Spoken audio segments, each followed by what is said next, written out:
Hi there. Today we're going to be reading the true story of a brave sea dog named Herbert. When you hear this sound, please turn the page. Herbert was a small dog who lived in Nelson, New Zealand, by the sea. Everyone liked Herbert, but the person who loved him most was Tim. One day, Tim and Herbert went down to the jetty. Tim's father was on board a boat with two friends.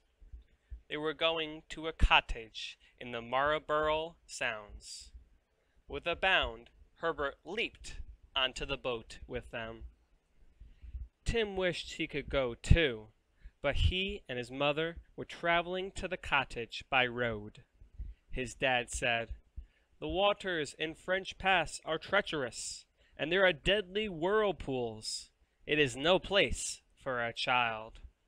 "Well, look after Herbert, Dad," called Tim. At first, the sea was calm, and the boat sped along the coastline easily. Dolphins appeared, tumbling and turning, leaping and diving.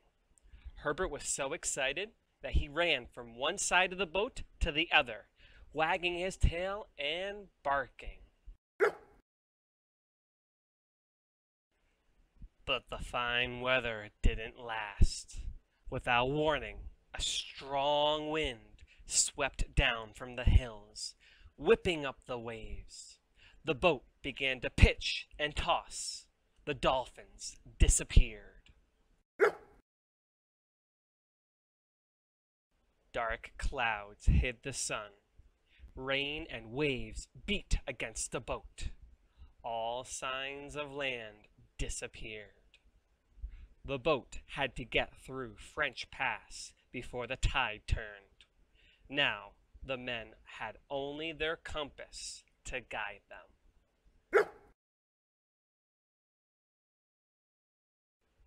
Nobody noticed what happened to Herbert.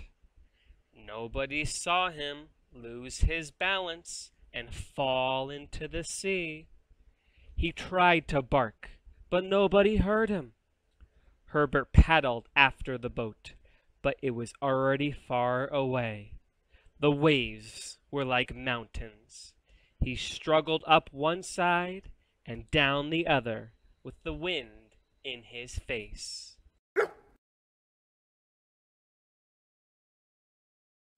As night fell, the wind dropped. Herbert was exhausted, but he was still swimming.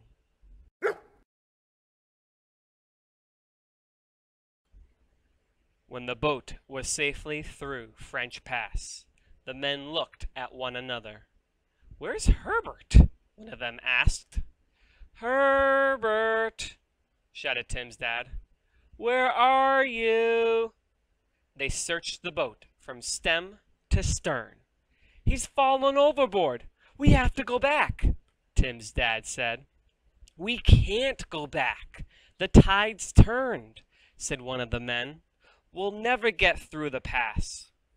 "He won't survive in that sea," said the other. With heavy hearts, they carried on.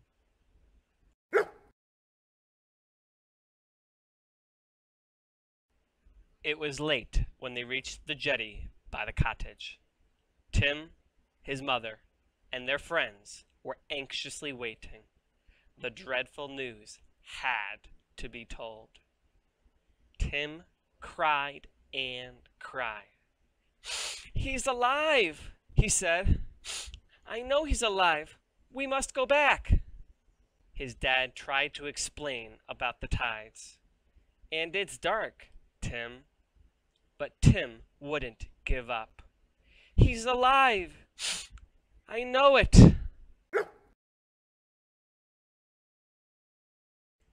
Dad said, "We'll search for him tomorrow, and we'll ask the fisherman who lives at the pass to help us."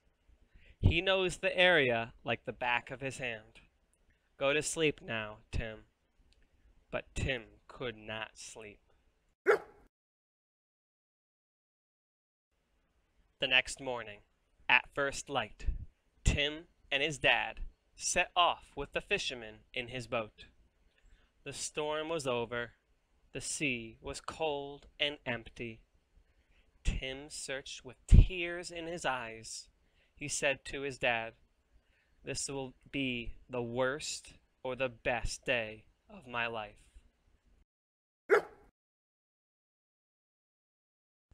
All morning they searched that empty sea, peering and calling. There was no sign of Herbert. "It's no good," said the fisherman. "We might as well turn back." "No!" cried Tim. "Please keep looking." One more time they took the boat to the outer sounds. The fisherman strained his eyes. "What's that?" he said, reaching for his binoculars. "There's your dog, mate," the fisherman said. In a circle of ripples, Tim could see a little black nose. "Herbert!" he shouted. They brought the boat over to Herbert. "I knew you were alive," said Tim.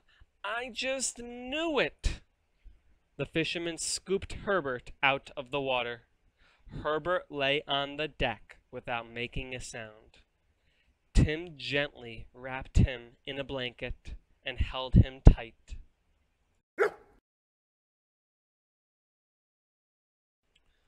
All the way home, Tim cradled Herbert in his arms. "I knew it," he said. "I just knew it." 30 hours in the water," said Dad. "A miracle," said the fisherman. Tim smiled. "This is the best day of my life." The good news went out over the radio, and soon Herbert's story was told all around the country. He received letters and presents from people who wanted to say how happy they were. When he had completely recovered, there was a big party in Nelson, and Herbert was given a medal for his bravery.